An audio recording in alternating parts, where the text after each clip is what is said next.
Well, guys, I'm back. That didn't last long, did it? Now, the compromise I made when it comes to keeping my channel up is I'm not using anyone else's content, not even a screenshot. This is going to be strictly my content that I share with you, viewers and subscribers. Because I can't give up this whole mantle of educating people on their rights. Now, I got to get something straight right away, and that is, you know what I put into Rise of the Oathbreakers. And just for those who don't, it was 2 years and 8,000 hours, and that's an average of 18 hours day after day. And so many nights I just kept writing. I mean, I couldn't see, and I'm trying to get my eyes. Remember, I use the 7-inch Fire tablet with the little tiny keyboard, and I manipulate it with my thumb. I've written every character in all my books, all the things you don't see, the spaces, and you name it, with the tip of this thumb manipulating that little tiny electronic keyboard on a 7-inch tablet. I don't have to think about it. I'm a fairly accomplished typist, but I can actually go faster just doing this. I'm already 2 letters ahead when I'm touching the keyboard on one. So it sounds horrible, but it's not really. I mean, that's my style. Average of 18 hours a day for, actually it was probably more than 2 years, but, and you know, I've been keeping you abreast on sales. And I'm so frustrated because it's still less than 1,600. We crossed 1,500, and right now the exact count is 1,580. But look how many, it's not thousands or tens of thousands, it's hundreds of thousands of YouTube viewers and subscribers. They know about the book, or certainly they heard about it at some point. And I guess all they want to do is they don't really want to learn their rights. I guess it's more important or more fun that they just post another pissed off, angry drive-by comment below yet another YouTube video, and they really think they're contributing to the cause of freedom. I just think about all the money that they spend on different things. Okay, let's just leave it at that. And to know that for 11 or 12 bucks I could download an ebook version and actually be able to take it with them no matter where they went. I guess that's just reading. Apparently it's not fundamental anymore. So yeah, I'm frustrated with that. To say anything else, I'd be lying to you, and I won't do that. But what brought me back is the last few days, you know how I feel about how video after video, it doesn't matter if it's an activist, it doesn't matter if it's somebody who's simply filming an interaction with the police. They keep saying this is not a stop an ID state. And there was one video, I mean, it's like 60,000 subscribers and 1.7 thousand commenters. Now, how many of them have been conditioned again to think, yeah, and it's stop an ID state, the cops don't need reasonable suspicion or probable cause of a crime. Well, the activists keep saying it.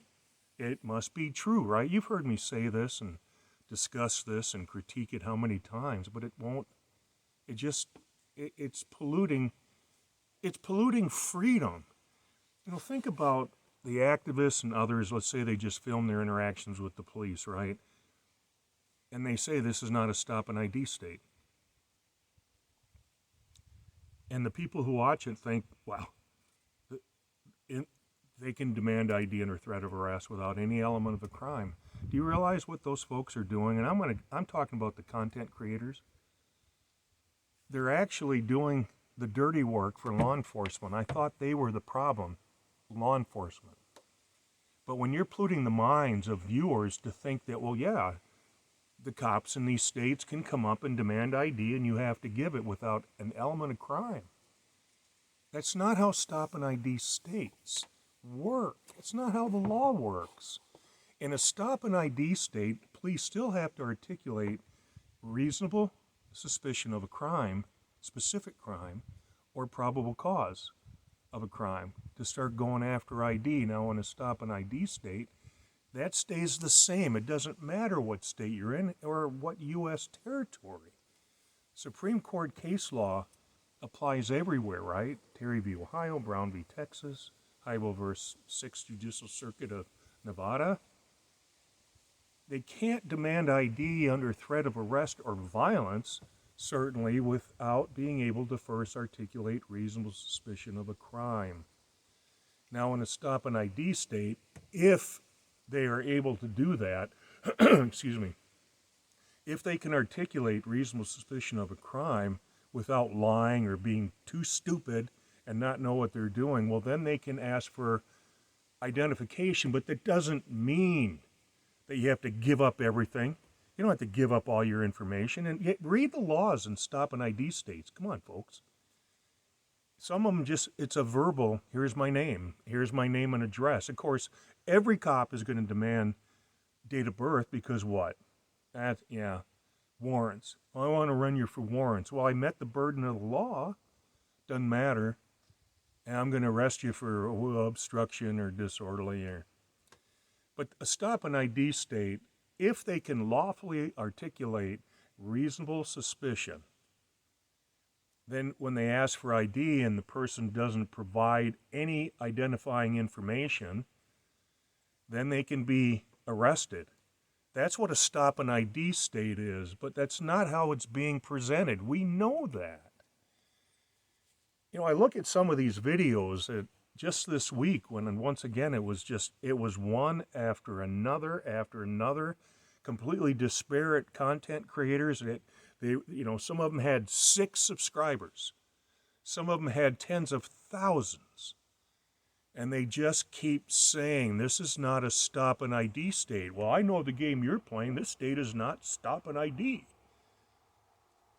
And how many people are believing it? So when I get back to, they're doing the dirty work for the cops because if they're putting out that kind of crappy information, legal information, and people believe it, well, then they're going to give up their ID when there's no crime because an activist said it. I heard it on a couple, 3, 4, 5 YouTube channels. So there are states where they can get away with that. Well, how is that not playing to the advantage of law enforcement? Now the activists and other content creators are doing, like I said, the dirty work of the cops. You know, you might as well say, well, you got to give up your ID if you're an innocent passenger in a car. Why not keep saying that and pollute even more minds? Because if they get that wrong, this is not a stop an ID state, guess what else they're getting wrong? Pretty much everything. So the reason I came back is it's not because, it's not even so much because of law enforcement. You know that I promised this before. I'm going to start going after these channels. I'm not going to be using other people's content. This is going to be me, but I'll name names. This has to stop, and the only way that it can stop is to start calling people out. I wish I didn't have to do that, but the other thing to keep in mind is these smaller content creators. Sometimes it's, like I said, 6 or 8 viewers. When they start doing this is not a stop an ID state. Look me in the eye and convince me it's not because they've heard it from activists on other videos that they've watched, right? They don't just wake up one morning, oh, stop an ID. I'm going to throw that out there the next time I have an interaction with the police. They heard it somewhere. Now, where do you think they heard it? I mean, that's just a logical deduction, right? They watch YouTube videos, so they see it and hear it constantly.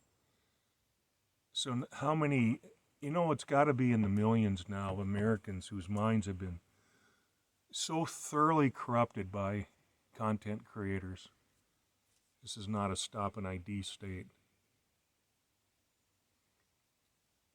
So, yeah, I'm frustrated. Who wouldn't be? Just can't. I mean, you want to talk about trying to swim into a tsunami. It's not a matter of feeling sorry for myself. I'm sorry for the cause of freedom. in this country. Talk about setting it back. You know, for those few who may watch this and they don't know much about me or you, what I've tried to do with writing Rise of the Oathbreakers, maybe they'll be able to pick it up, pick something up out of this, and let others know that no, it's not actually stopping ideas, trying to, having to give up your ID, lacking an element of crime, that they still need to be able to articulate at a minimum reasonable suspicion of a crime or crimes. So that's where I'm going to go with this, my YouTube channel now. When something bothers me or really pisses me off like this, I'm going to be back. I'm going to be in their face. I'm going to call them out. I'm going to hold them accountable. If they're going to have a channel and they're going to be talking about rights and know your rights and whatever, well, then they have to get it right, and that's the bottom line. So no such thing as stop an ID in the conventional sense. Okay? Please heed my words, or maybe this is even heeding a warning. But you're setting up your fellow freedom-loving Americans to fail. And law enforcement salutes you. So please knock it off. You guys, take care, and I'll be back. Count on it.